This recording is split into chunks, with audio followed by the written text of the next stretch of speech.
So I posted this video yesterday on X. あなたにハマったかわかりません。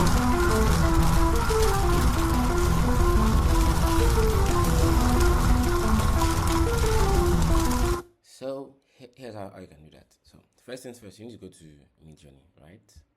Once you go to Midjourney, now the first thing you need to do is to, of course, you need to create like your character, right?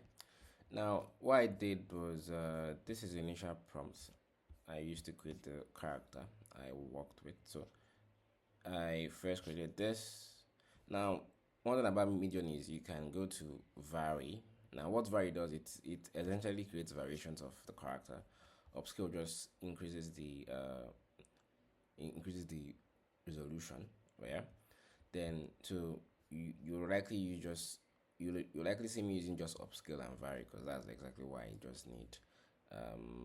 Then I'm not using any sref codes. I'm just using like images, this image as the reference.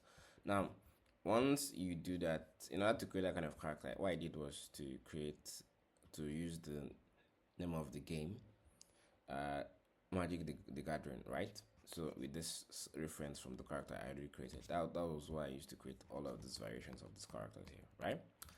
Then once you're done, you can upscale the ones you need. So you see I upscaled like 3 different ones here, this, and this. I think I ended up using this one, right? So once you're done with this, you search for a background. What I do is I go to explore, because obviously you don't want to spend time creating background yourself. If you want to do that, that's also cool. But I think it's easier to just browse and get the exact thing you're looking for. So I need to just do browse fire background. If you type fire background, you might not get exactly what you want. Now because it's anime, just add anime. So it finds fire that has that style, right? So if you scroll down, you'll likely see the one I use, which is this one here, right? So you pick this one and you download the image. Then the next thing you can do is you can go to Kling. Now when you're in Kling, you essentially add the image you want to use and add that background that you downloaded. Then once you combine it together, add your prompt, and you see how I wrote my prompt here, just describing exactly what I want to see on the scene, right? Then you can generate it. Now this is a paid account, so you might need to pay to be able to get access to this, yeah. So that's one. Then if you go, once you're done with this, of course you need to get your sound, you need to get your sound effects, you need to get your music, and you need to get the voice.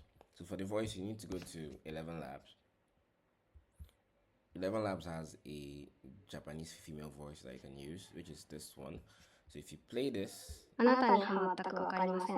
yeah, you see あなたにハマったかわかりません。 yeah, so you get this, and you can now go to Pixabay.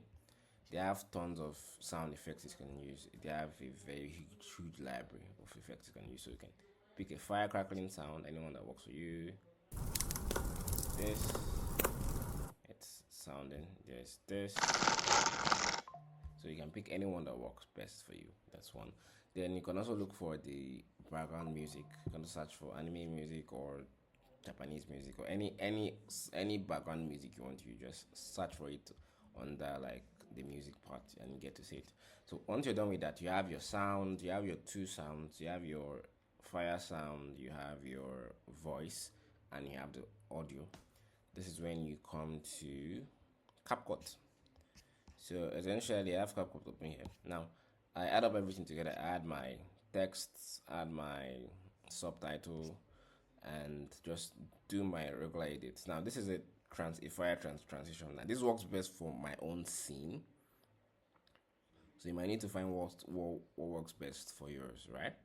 But that's essentially the basics. There's nothing too complex about this. So yeah, hope you guys have fun with this, and if you have any questions, please let me know in the comments. I would look at it. All right, stay safe guys. Peace. あなたにハマったかわかりません。